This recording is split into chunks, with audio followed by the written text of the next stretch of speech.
Ang nais ko talagang malaman, paano ba tayo umabot sa ganito? Hayop. Hindi mo alam kung paano tayo umabot sa ganito? Paano nalubog ang Pilipinas sa utang?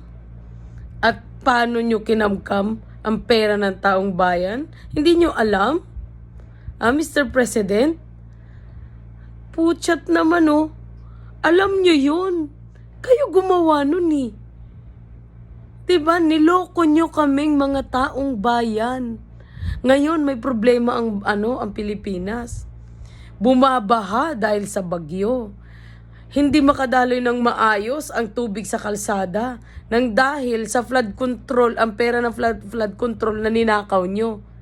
Tapos ngayon tatanungin mo, hindi mo alam kung paano umabot sa ganyan?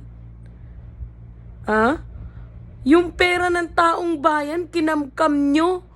Kayo ang nagpakasasa habang kami namamatay na sa gutom at ang pinamimigay nyo, ayuda. Yung ayuda, puro lang din, pera lang din ng taong bayan.